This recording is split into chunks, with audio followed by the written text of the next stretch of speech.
Part 1. Bear in mind closely that I did not see any actual visual horror at the end. To say that a mental shock was the cause of what I inferred, that last straw which sent me racing out of the lonely Akeley farmhouse and through the wild domed hills of Vermont in a commandeered motor at night, is to ignore the plainest facts of my final experience. Notwithstanding the deep things I saw and heard, and the admitted vividness the impression produced on me by these things, I cannot prove even now whether I was right or wrong in my hideous inference. For after all, Akeley's disappearance establishes nothing. People found nothing amiss in his house despite the bullet marks on the outside and inside. It was just as though he had walked out casually for a ramble in the hills and failed to return. There was not even a sign that a guest had been there, or that those horrible cylinders and machines had been stored in the study. That he had mortally feared the crowded green hills and endless trickle of brooks among which he had been born and reared means nothing at all, either, for thousands are subject to just such morbid fears. Eccentricity, moreover, could easily account for his strange acts and apprehensions toward the last. The whole matter began, as far as I am concerned, with the historic and unprecedented Vermont floods of November 3rd, 1927. I was then, as now, an instructor of literature at Miskatonic University in Arkham, Massachusetts, and an enthusiastic amateur student of New England folklore. Shortly after the flood, amidst the varied reports of hardship, suffering, and organized relief which filled the press, there appeared certain odd stories of things found floating in some of the swollen rivers, so that many of my friends embarked on curious discussions and appealed to me to shed what light I could on the subject. I felt flattered at having my folklore study taken so seriously, and did what I could to belittle the wild, vague tales which seemed so clearly an outgrowth of old rustic superstitions. It amused me to find several persons of education who insisted that some stratum of obscure, distorted fact might underlie the rumours. The tales thus brought to my notice came mostly through newspaper cuttings, though one yarn had an oral source and was repeated to a friend of mine in a letter from his mother in Hardwick, Vermont. The type of thing described was essentially the same in all cases, though there seemed to be 3 separate instances involved, one connected with the Winooski River near Montpelier, another attached to the West River in Windham Country beyond Newfane, and a third centring in the Passumpsic in Caledonia Country above Lyndonville. Of course, many of the stray items mentioned other instances, but on analysis they all seemed to boil down to these 3. In each case, country folk reported seeing one or more very bizarre and disturbing objects in the surging waters that poured down from the unfrequented hills, and there was a widespread tendency to connect these sights with the primitive, half-forgotten cycle of whispered legend which old people resurrected for the occasion. What people thought they saw were organic shapes, not quite like any they had ever seen before. Naturally, there were many human bodies washed along by the streams in that tragic period, but those who described these strange shapes felt quite sure that they were not human, despite some superficial resemblances in size and general outline.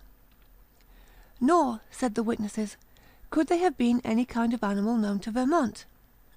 They were pinkish things about 5 feet long, with crustaceous bodies bearing vast pairs of dorsal fins or membranous wings and several sets of articulated limbs, and with a sort of convoluted ellipsoid, covered with multitudes of very short antennae, where a head would ordinarily be.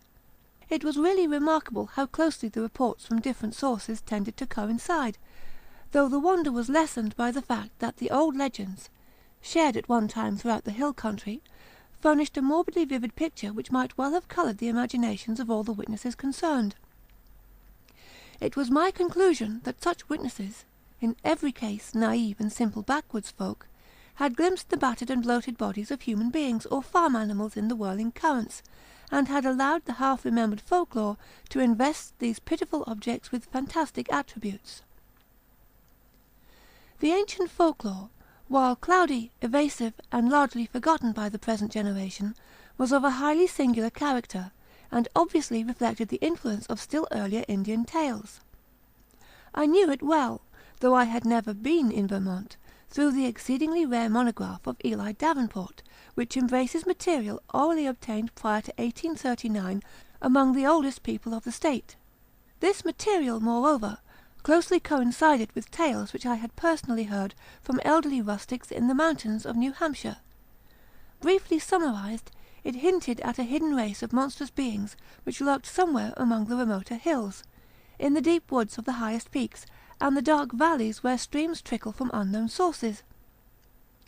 These beings were seldom glimpsed, but evidences of their presence were reported by those who had ventured farther than usual up the slopes of certain mountains, or into certain deep, steep-sided gorges that even the wolves shunned. There were queer footprints or claw prints in the mud of brook margins and barren patches, and curious circles of stones with the grass around them worn away, which did not seem to have been placed or entirely shaped by nature. There were, too, certain caves of problematical depth in the sides of the hills, with mouths closed by boulders in a manner scarcely accidental, and with more than an average quota of the queer prints leading both toward and away from them, if indeed the direction of these prints could be justly estimated. And worst of all, there were the things which adventurous people had seen very rarely in the twilight of the remotest valleys and the dense perpendicular woods above the limits of normal hill climbing. It would have been less uncomfortable if the stray accounts of these things had not agreed so well.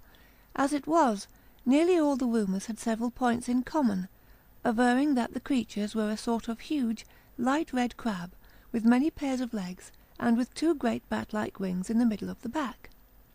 They sometimes walked on all their legs, and sometimes on the hindmost part only, using the others to convey large objects of indeterminate nature. On one occasion they were spied in considerable numbers, a detachment of them wading along a shallow woodland watercourse, 3 abreast, in evidently disciplined formation. Once a specimen was seen flying, launching itself from the top of a bold, lonely hill at night, and vanishing in the sky after its great flapping wings had been silhouetted an instant against the full moon. These things seemed content, on the whole, to let mankind alone, though they were at times held responsible for the disappearance of venturesome individuals, especially persons who built houses too close to certain valleys, or too high up on certain mountains. Many localities came to be known as inadvisable to settle in, the feeling persisting long after the cause was forgotten. People would look up at some of the neighbouring mountain precipices with a shudder, even when not recalling how many settlers had been lost, and how many farmhouses burnt to ashes, on the lower slopes of those grim, green sentinels.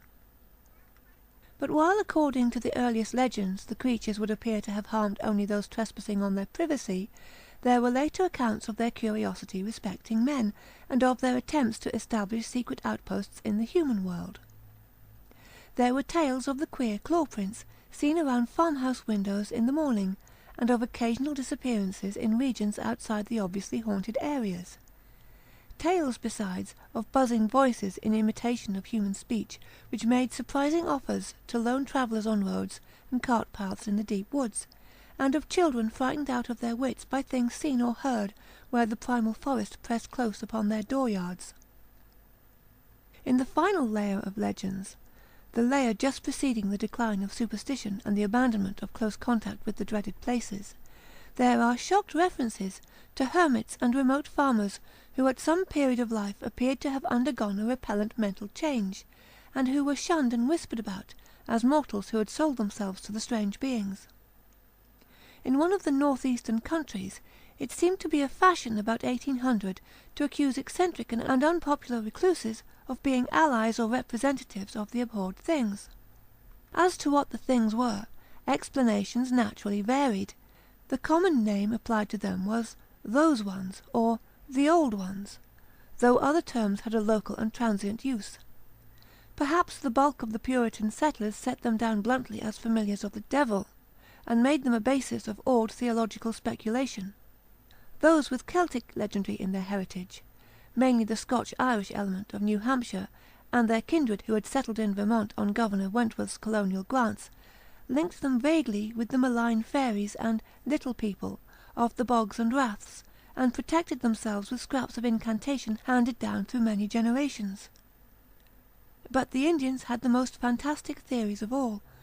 While different tribal legends differed, there was a marked consensus of belief in certain vital particulars, it being unanimously agreed that the creatures were not native to this earth. The Pennacook myths, which were the most consistent and picturesque, taught that the winged ones came from the Great Bear in the sky, and had mines in our earthly hills, whence they took a kind of stone they could not get on any other world. They did not live here, said the myths, but merely maintained outposts and flew back with vast cargoes of stone to their own stars in the north. They harmed only those earth peoples who got too near them or spied upon them. Animals shunned them through instinctive hatred, not because of being hunted. They could not eat the things and animals of earth, but brought their own food from the stars. It was bad to get near them, and sometimes young hunters who went into their hills never came back. It was not good, either, to listen to what they whispered at night in the forest with voices like a bee's that tried to be like the voices of men. They knew the speech of all kinds of men, Pennacooks, Hurons, men of the 5 nations, but did not seem to have or need any speech of their own. They talked with their heads, which changed colour in different ways to mean different things. All the legendary, of course, white and Indian alike, died down during the 19th century, except for occasional atavistical flare-ups. The ways of the Vermonters became settled, and once their habitual paths and dwellings were established according to a certain fixed plan, they remembered less and less what fears and avoidances had determined that plan, and even that there had been any fears or avoidances. Most people simply knew that certain hilly regions were considered as highly unhealthy, unprofitable, and generally unlucky to live in, and that the farther one kept from them the better off one usually was. In time the ruts of custom and economic interest became so deeply cut in approved places that there was no longer any reason for going outside them, and the haunted hills were left deserted by accident rather than by design. Save during infrequent local scares, only wonder-loving grandmothers and retrospective nonagenarians ever whispered of beings dwelling in those hills, and even such whispers admitted that there was not much to fear from those things, now that they were used to the presence of houses and settlements, and now that human beings let their chosen territory severely alone. All this I had long known from my reading, and from certain folk tales picked up in New Hampshire. Hence, when the flood-time rumours began to appear, I could easily guess what imaginative background had evolved them. I took great pains to explain this to my friends, and was correspondingly amused when several contentious souls continued to insist on a possible element of truth in the reports. Such persons tried to point out that the early legends had a significant persistence and uniformity, and that the virtually unexplored nature of the Vermont hills made it unwise to be dogmatic about what might or might not dwell among them. Nor could they be silenced by my assurance that all the myths were of a well-known pattern, common to most of mankind, and determined by early phases of imaginative experience which always produced the same type of delusion. It was of no use to demonstrate to such opponents that the Vermont myths differed but little in essence from those universal legends of natural personification which filled the ancient world with fauns and dryads and satyrs, suggested the Calicancerai of modern Greece, and gave to wild Wales and Ireland their dark hints of strange, small, and terrible hidden races of troglodytes and burrowers. No use either to point out the even more startlingly similar beliefs of the Nepalese hill tribes in the dreaded Maigo, or abominable snowmen, who lurk hideously amidst the ice and rock pinnacles of the Himalayan summits. When I brought up this evidence, my opponents turned it against me by claiming that it must imply some actual historicity for the ancient tales, that it must argue the real existence of some queer elder earth race, driven to hiding after the advent and dominance of mankind, which might very conceivably have survived in reduced numbers to relatively recent times, or even to the present. The more I laughed at such theories, the more these stubborn friends asseverated them, adding that even without the heritage of legend, the recent reports were too clear, consistent, detailed, and sanely prosaic in manner of telling, to be completely ignored. 2 or 3 fanatical extremists went so far as to hint at possible meanings in the ancient Indian tales which gave the hidden beings a non-terrestrial origin, citing the extravagant books of Charles Fort, with their claims that voyagers from other worlds and outer space have often visited the earth. Most of my foes, however, were merely romanticists who insist on trying to transfer to real life the fantastic lore of lurking little people, made popular by the magnificent horror fiction of Arthur Machen. 2. As was only natural under the circumstances, this piquant debating finally got into print in the form of letters to the Arkham Advertiser, some of which were copied in the press of those Vermont regions from whence the flood stories came. The Rutland Herald gave half a page of extracts from the letters on both sides, while the Brattleboro Reformer reprinted one of my long historical and mythological summaries in full, with some accompanying comments in the Pendrifters' thoughtful column which supported and applauded my sceptical conclusions. By the spring of 1928 I was almost a well-known figure in Vermont, notwithstanding the fact that I had never set foot in the state. Then came the challenging letters from Henry Akeley, which impressed me so profoundly, and which took me for the first and last time to that fascinating realm of crowded green precipices and muttering forest streams. Most of what I know of Henry Wentworth Akeley was gathered by correspondence with his neighbours, and with his only son in California, after my experience in his lonely farmhouse. He was, I discovered, the last representative on his home soil of a long, locally distinguished line of jurists, administrators, and gentlemen agriculturists. In him, however, the family mentality had veered away from practical affairs to pure scholarship, so that he had been a notable student of mathematics, astronomy, biology, anthropology, and folklore at the University of Vermont. I had never previously heard of him, and he did not give many autobiographical details in his communications, but from the first I saw he was a man of character, education, and intelligence, albeit a recluse with very little worldly sophistication. Despite the incredible nature of what he claimed, I could not help at once taking Akeley more seriously than I had taken any of the other challengers of my views. For one thing, he was really close to the actual phenomena, visible and tangible, that he speculated so grotesquely about, and for another thing, he was amazingly willing to leave his conclusions in a tentative state, like a true man of science. He had no personal preferences to advance, and was always guided by what he took to be solid evidence. Of course I began by considering him mistaken, but gave him credit for being intelligently mistaken, and at no time did I emulate some of his friends in attributing his ideas and his fear of the lonely green hills to insanity. I could see that there was a great deal to the man, and knew that what he reported must surely come from strange circumstance deserving investigation, however little it might have to do with the fantastic causes he assigned. Later on I received from him certain material proofs which placed the matter on a somewhat different and bewilderingly bizarre basis. I cannot do better than transcribe in full, so far as is possible, the long letter in which Akeley introduced himself, and which formed such an important landmark in my own intellectual history. It is no longer in my possession, but my memory holds almost every word of its portentous message, and again I affirm my confidence in the sanity of the man who wrote it. Here is the text, a text which reached me in the cramped, archaic-looking scrawl of one who had obviously not mingled much with the world during his sedate, scholarly life. R.F.D. No. 2, Townsend, Windham County, Vermont, May 5, 1928. Albert N. Wilmarth, Esquire, 118 Saltonstall Street, Arkham, Massachusetts. My dear Sir, I have read with great interest the Brattleboro Reformer's reprint, April 23, 28, of your letter on the recent stories of strange bodies seen floating in our flooded streams last fall, and on the curious folklore they so well agree with.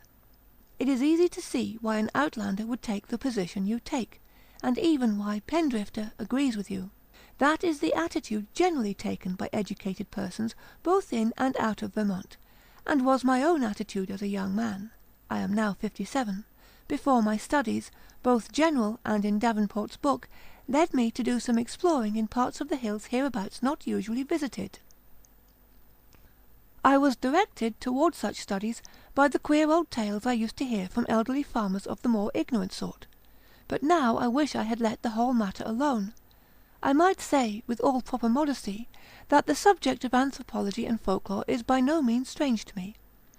I took a good deal of it at college, and am familiar with most of the standard authorities, such as Tyler, Lubbock, Fraser, Quatrefages, Murray, Osborne, Keith, Ball, G. Elliot Smith, and so on.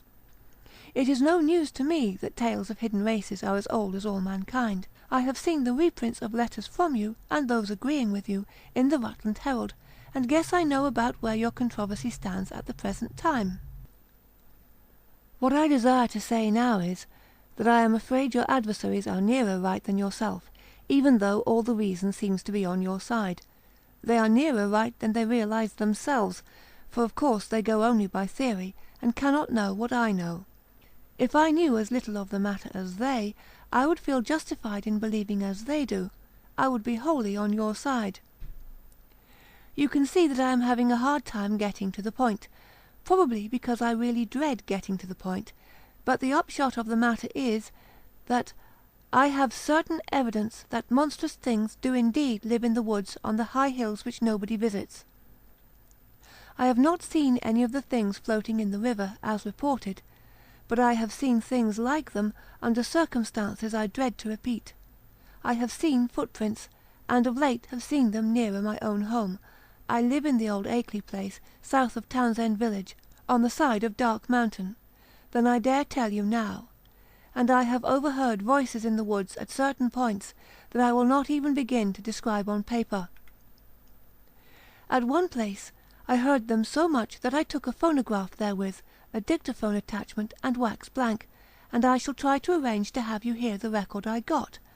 I have run it on the machine for some of the old people up here, and one of the voices had nearly scared them paralysed by reason of its likeness to a certain voice, that buzzing voice in the woods which Davenport mentions, that their grandmothers have told about and mimicked for them. I know what most people think of a man who tells about hearing voices, but before you draw conclusions, just listen to this record and ask some of the older backwoods people what they think of it. If you can account for it normally, very well. But there must be something behind it. Ex nihilo nihil fit, you know. Now my object in writing you is not to start an argument, but to give you information which I think a man of your tastes will find deeply interesting. This is private. Publicly I am on your side, for certain things show me that it does not do for people to know too much about these matters. My own studies are now wholly private, and I would not think of saying anything to attract people's attention and cause them to visit the places I have explored. It is true, terribly true, that there are non-human creatures watching us all the time, with spies among us gathering information. It is from a wretched man who, if he was sane, as I think he was one of those spies, that I got a large part of my clues to the matter. He later killed himself. But I have reason to think there are others now. These things come from another planet, being able to live in interstellar space and fly through it, on clumsy, powerful wings which have a way of resisting the ether, but which are too poor at steering to be of much use in helping them about on earth. I will tell you about this later if you do not dismiss me at once as a madman. They come here to get metals from mines that go deep under the hills, and I think I know where they come from. They will not hurt us if we let them alone, but no one can say what will happen if we get too curious about them. Of course, a good army of men could wipe out their mining colony. That is what they are afraid of. But if that happened, more would come from outside, any number of them. They could easily conquer the earth, but have not tried so far because they have not needed to. They would rather leave things as they are to save bother. I think they mean to get rid of me because of what I have discovered. There is a great black stone with unknown hieroglyphics half worn away, which I found in the woods on Round Hill, east of here, and after I took it home everything became different. If they think I suspect too much, they will either kill me, or take me off the earth to where they come from. They like to take away men of learning once in a while, to keep informed on the state of things in the human world. This leads me to my secondary purpose in addressing you, namely, to urge you to hush up the present debate rather than give it more publicity. people must be kept away from these hills, and in order to effect this, their curiosity ought not to be aroused any further. Heaven knows there is peril enough anyway, with promoters and real estate men flooding Vermont with herds of summer people to overrun the wild places and cover the hills with cheap bungalows. I shall welcome further communication with you, and shall try to send you that phonograph record and black stone, which is so worn that photographs don't show much, by express if you are willing. I say try, because I think those creatures have a way of tampering with things around here. There's a sullen, furtive fellow named Brown on a farm near the village, who I think is their spy. Little by little they are trying to cut me off from our world, because I know too much about their world. They have the most amazing way of finding out what I do. You may not even get this letter. I think I shall have to leave this part of the country and go live with my son in San Diego, California, if things get any worse. But it is not easy to give up the place you were born in, and where your family has lived for 6 generations. Also, I would hardly dare sell this house to anybody, now that the creatures have taken notice of it. They seem to be trying to get the black stone back, and destroy the phonograph record, but I shall not let them if I can help it. My great police dogs always hold them back, for there are very few here as yet, and they are clumsy in getting about. As I have said, their wings are not much use for short flights on earth. I am on the very brink of deciphering that stone, in a very terrible way, and with your knowledge of folklore you may be able to supply the missing links enough to help me. I suppose you know all about the fearful myths antedating the coming of man to the earth, the Yog-Sothoth and Cthulhu cycles, which are hinted at in the Necronomicon. I had access to a copy of that once, and hear that you have one in your college library under lock and key. To conclude, Mr. Wilmarth, I think that with our respective studies we can be very useful to each other. I don't wish to put you in any peril, and suppose I ought to warn you that possession of the stone and the record won't be very safe, but I think you will find any risks worth running for the sake of knowledge. I will drive down to Newfane or Brattleboro to send whatever you authorise me to send, for the express offices there are more to be trusted. I might say that I live quite alone now, since I can't keep hired help any more. They won't stay because of the things that try to get near the house at night, and that keep the dogs barking continually. I'm glad I didn't get as deep as this into the business while my wife was alive, for it would have driven her mad. Hoping that I am not bothering you unduly, and that you will decide to get in touch with me rather than throw this letter into the wastebasket as a madman's raving, I am, yours very truly, Henry W. Akeley. P.S. I am making some extra prints of certain photographs taken by me, which I think will help to prove a number of the points I have touched on. The old people think they are monstrously true. I shall send you these very soon if you are interested. H.W.A. It would be difficult to describe my sentiments upon reading this strange document for the first time. By all ordinary rules, I ought to have laughed more loudly at these extravagances than at the far milder theories which had previously moved me to mirth, yet something in the tone of the letter made me take it with paradoxical seriousness. Not that I believed for a moment in the hidden race from the stars which my correspondent spoke of, but that, after some grave preliminary doubts, I grew to feel oddly sure of his sanity and sincerity, and of his confrontation by some genuine, though singular and abnormal phenomenon which he could not explain except in this imaginative way. It could not be otherwise than worthy of investigation. The man seemed unduly excited and alarmed about something, but it was hard to think that all cause was lacking. He was so specific and logical in certain ways, and after all, his yarn did fit in so perplexingly well with some of the old myths, even the wildest Indian legends. That he had really overheard disturbing voices in the hills, and had really found the black stone he spoke about, was wholly possible, despite the crazy inferences he had made. Inferences probably suggested by the man who had claimed to be a spy of the outer beings, and had later killed himself. It was easy to deduce that this man must have been wholly insane, but that he probably had a streak of perverse outward logic which made the naive Akeley, already prepared for such things by his folklore studies, believe his tale. As for the latest developments, It appeared from his inability to keep hired help that Akeley's humbler rustic neighbours were as convinced as he that his house was besieged by uncanny things at night. The dogs really barked too. And then the matter of that phonograph record, which I could not but believe he had obtained in the way he said.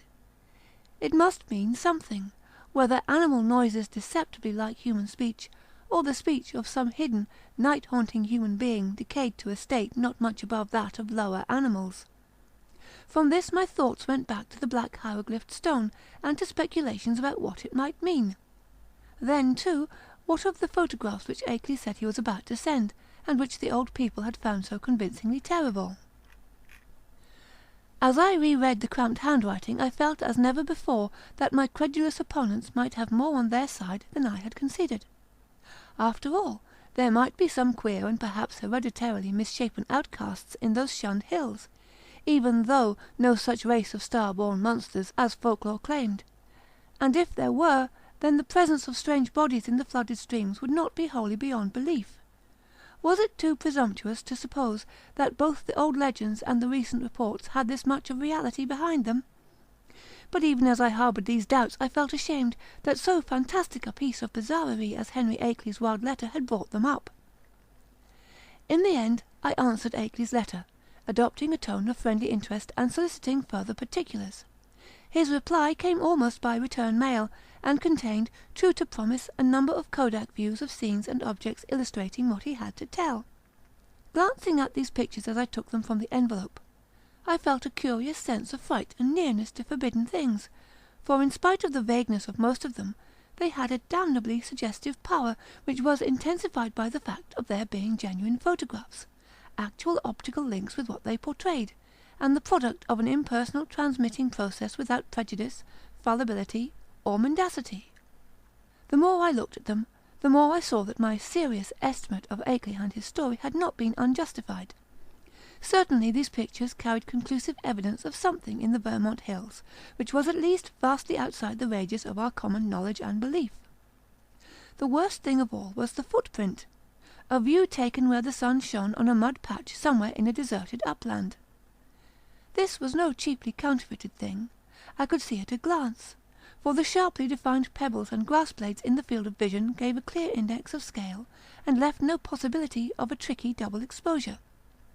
I have called the thing a footprint, but claw print would be a better term. Even now I can scarcely describe it, save to say that it was hideously crab-like, and that there seemed to be some ambiguity about its direction. It was not a very deep or fresh print, but seemed to be about the size of an average man's foot. From a central pad, pairs of saw-toothed nippers project in opposite directions, quite baffling as to function, if indeed the whole object were exclusively an organ of locomotion. Another photograph, evidently a time exposure taken in deep shadow, was of the mouth of a woodland cave, with a boulder of rounded regularity choking the aperture. On the bare ground in front of it, one could just discern a dense network of curious tracks, and when I studied the picture with a magnifier, I felt uneasily sure that the tracks were like the one in the other view. A third picture showed a druid-like circle of standing stones on the summit of a wild hill. Around the cryptic circle, the grass was very much beaten down and worn away, though I could not detect any footprints even with the glass. The extreme remoteness of the place was apparent from the veritable sea of tenantless mountains, which formed the background and stretched away toward a misty horizon. But if the most disturbing of all the views was that of the footprint, the most curiously suggestive was that of the great black stone found in the Round Hill woods. Akeley had photographed it on what was evidently his study table, for I could see rows of books and a bust of Milton in the background.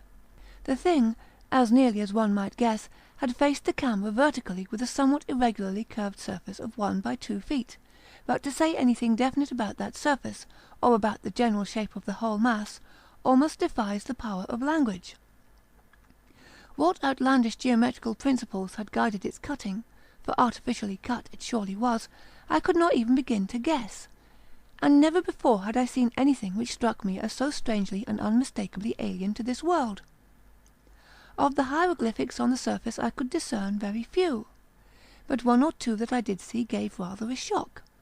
Of course they might be fraudulent, for others beside myself had read the monstrous and abhorred Necronomicon of the mad Arab Abdul al-Hazred, but it nevertheless made me shiver to recognise certain ideographs which study had taught me to link with the most blood-curdling and blasphemous whispers of things that had had a kind of mad half-existence before the earth and the other inner worlds of the solar system were made.